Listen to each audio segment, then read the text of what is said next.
barrier and into the retaining wall. This crash was so severe, as Joe was literally skidding.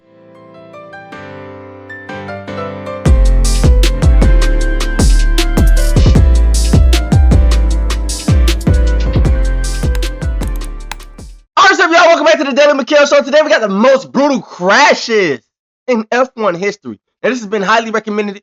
We've been watching a bunch of F1. Y'all been saying do the crashes, do the crashes, do the crashes, do the crashes. So if you haven't checked out the other F1 videos where they've been recommending this, go check those out. There'll be in information boxes all over the video. Or you can wait to the end. There may be one recommended at the end of the video on the end screen. And then that'll lead you down a rabbit hole of my F1 videos.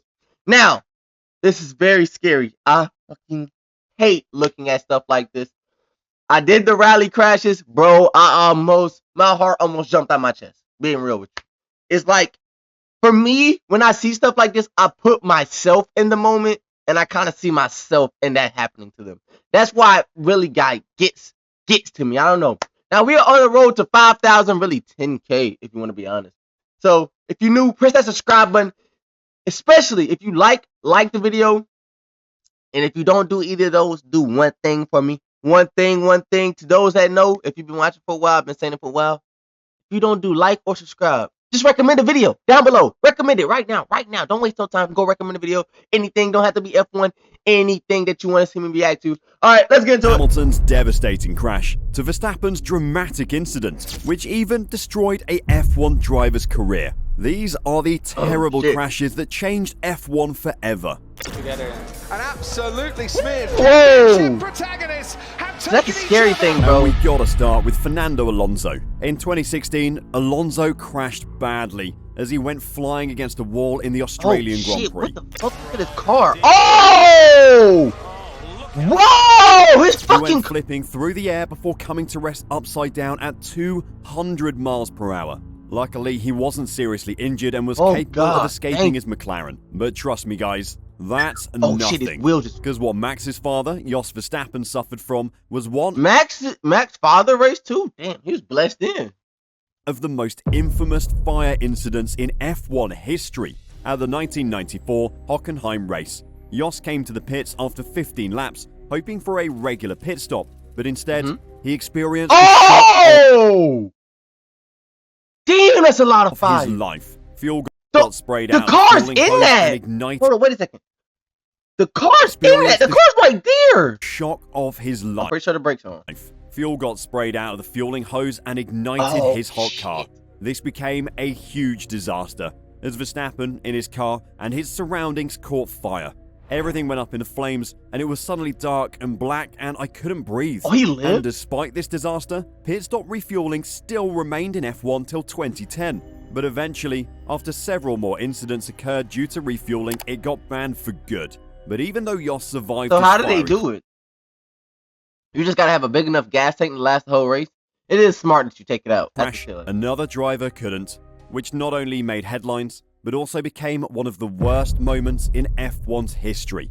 In 1994, the crash at the... This is the one they was talking about in the entire F1 history. San Marino GP changed F1 forever. Roland Ratzenberger, an Austrian driver who had competed in just 3 F1 races, crashed his car into a wall at 195.7 miles per hour during qualifying, resulting in his loss. But unfortunately, that wasn't all. Ayrton Senna, one of the best F1 drivers in history, crashed and passed away the next day due to one of the most horrifying crashes in F1 history. There are even rumors that the Brazilian was considering not competing in the Grand Prix because he was so devastated by Ratzenberger's passing. Sadly, Senna made the decision to race, and on lap 7, he lost control of his vehicle and hit an exposed concrete barrier at a speed of about 192 miles per hour. This incident created a great deal of changes in F1, with more emphasis being placed on the safety of F1 drivers. To minimize dangerous detachments in crashes, testing methods for tire barriers were made mandatory. Barriers were secured by rubber belts, and wheel tethers were adopted. But while these terrible crashes changed F1, some crashes also crushed one F1 driver's reputation. And we all know which Russian driver I'm talking about. Nikita Mazepin's rookie season made some big headlines, but not for any good reasons. He was a laughingstock. Even before his career got started, he was already being judged. And when he crashed in the first race of the year, obviously it didn't help him. But seriously, guys, crash in the first race? I mean, come on. Even Sergio Perez repeatedly called him an idiot at the Portuguese Grand Prix. Also, his relationship with ex-teammate Mick Schumacher also deteriorated. And to the point where Mick even declared that he wanted to finish him.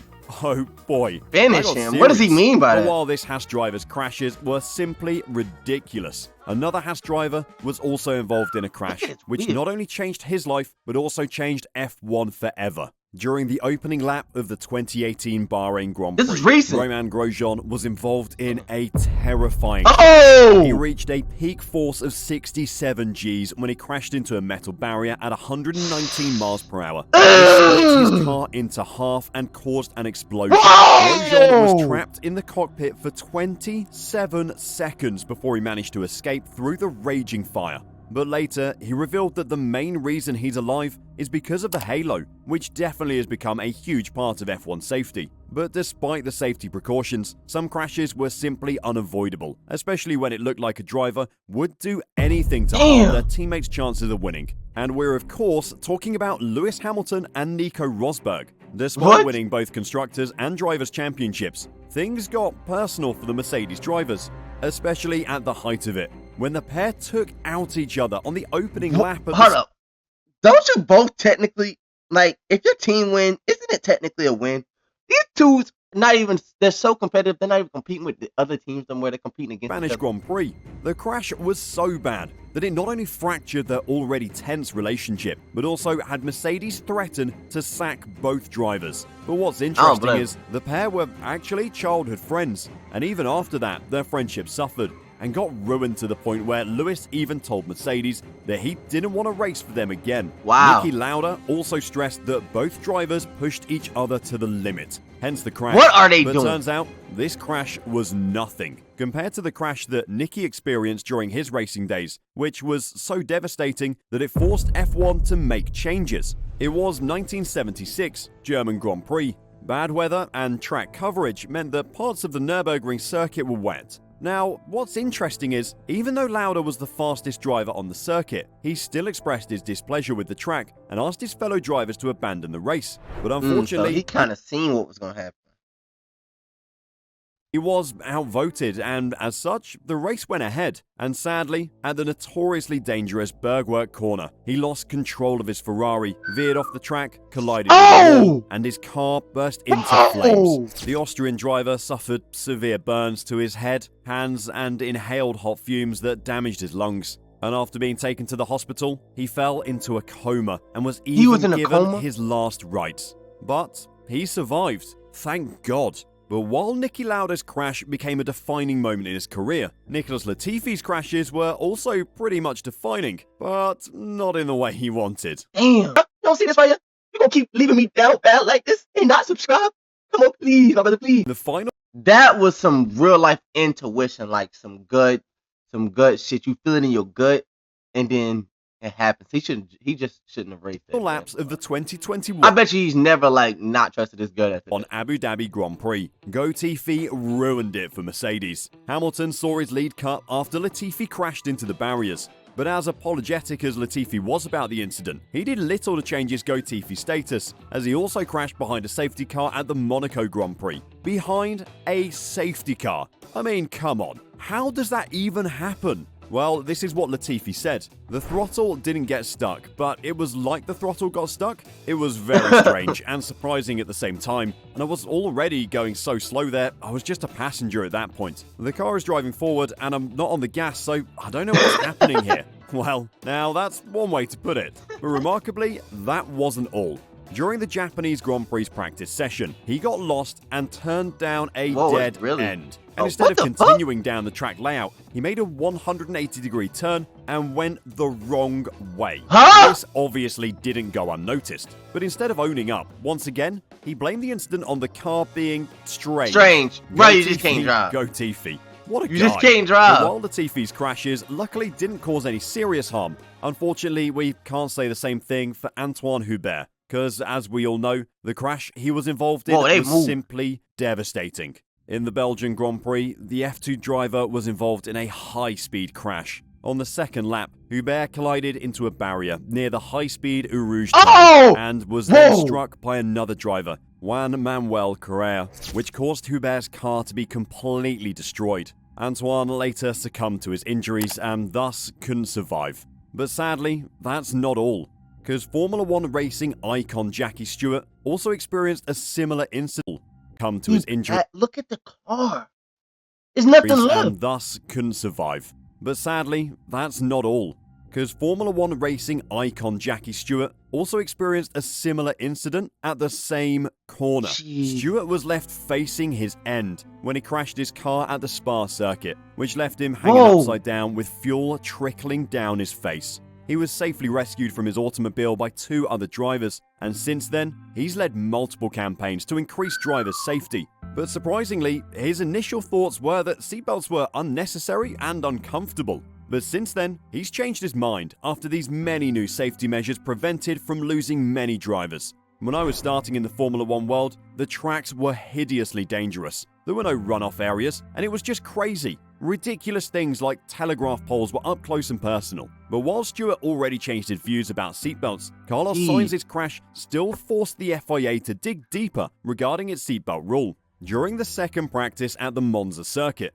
Carlos Sainz crashed hard into the wall at the Ascari chicane. The impact was so heavy that Sainz was pushed pretty far forward towards his steering wheel, despite having his seatbelt on. F1 fans got extremely alarmed by this, but the FIA still noted that while Sainz's case was strange, it's normal for seatbelts to give a little impact because doing so is far safer for the human body than when they are rigid. Even Michael Massey said, "I think the seatbelts are made to stretch. We will look at the seatbelt, as we do with any major incident or significant incident like this, and I need to be better with putting my seatbelt on. See what we can learn from it." But even though this crash created FIA ways to improve the sport, another crash created dispute among Red Bull's teammates, which even led to one of them leaving the racing team. At the 2018 Azerbaijan Grand Prix, both Red Bull drivers, Max Verstappen and Daniel Ricciardo, crashed into each other while battling on the long straight. Both of them seemed to move under braking. Verstappen defended too hard, and Ricciardo attacked too aggressively, thereby resulting in a double DNF. What are they doing, bro? Ricciardo even said that Verstappen's cutting into him annoyed him, and his frustration increased when he realized that the team wouldn't help him. We touched wheels a few times where it was always Max coming into me, as opposed to me going into Max. Part of me was waiting for the team to say cut the but never really got that. I'll say now, I was more just like, F you guys. Wow, I never saw Ricciardo angry before, but Ricciardo later explained that this Baku incident eventually made him leave the Milton Keynes-based team, since Verstappen was just ready to end his career. Even the team boss, Christian Horner, believes that Ricciardo was running from a fight with his teammate. And today, we all know who ended up there. So what I'm starting to learn, teammates compete more than you would think. Verstappen, like, they're also like just competing. Is a 2-time champion. And by looking at Red Bull's performance, he'll be a 5-time champ soon. Ricciardo, however, did return to Red Bull, but as a reserve driver to his former teammate. But still, this crash was nothing compared to what Guan Yu this shit is upside down. Grand Prix. At the opening lap of the race, George Russell collided with the Alfa Romeo driver Guan Yu Zhou, which then sent the Chinese driver's car flying across the track, sliding on its halo before being sent over a concrete barrier and into a retaining wall. This crash was so severe, as Zhou was literally skidding while upside down for a considerable amount of time. But thankfully, Zhou was unharmed, owing it to the halo, and even confirmed on Twitter that the halo saved his life. The halo is just one of the numerous inventions that shows how much F1 has advanced in terms of safety and saved so many lives. But unfortunately, we can't say the same for Jules Bianchi, this young, talented driver who was the first person ever to be in the Ferrari Drivers Academy, had his dream dashed when he crashed his car into a 6,500 kilogram crane, which was clearing German driver Adrian Sittel's car. Sittel's car had spun out of control and crashed in the same spot the lap earlier, and as a result, his car was still being cleared by the crane when Bianchi lost control of his car on the same curve and crashed into the crane at 78 miles per hour, and ultimately lost his life. Damn. This tragic incident forced the FIA to implement the 4-hour rule, which requires that races held during the day must take place no less than 4 hours before sundown, along with modifications to track drainage and how emergency vehicles handle collisions. But even if these drivers' crashes created some positive rule changes, sometimes F1 drivers simply force the FIA to make a rule change. But this time, it's just for their benefit. One F1 driver forced a rule change just to gain an unfair advantage in the race. Another driver forced it, which was so bizarre that it even changed F1's future forever. But who are these drivers? And what changes did they enforce? But more importantly, why? I know you want to hear more about this, so just click the video. Let me know if we should watch this video. This wreck video is crazy, bro. I didn't know this many people be losing their life over it. This is nuts. Bro. Like, you can see cars split in half and stuff. That is nuts. Fam, I ain't gonna lie. That's scary as hell, bro. You're risking your life every time you race. For real. Like, every single time. Let me know what y'all would do, though. Let me know what y'all would do if y'all was in there. Really, nothing you can do. You just gotta pray to God. To be honest, I ain't gonna lie. If you're in a wreck, you just gotta pray to God. Alright, let me know what y'all thought of the video, though. I love y'all, man. Recommend some more down below.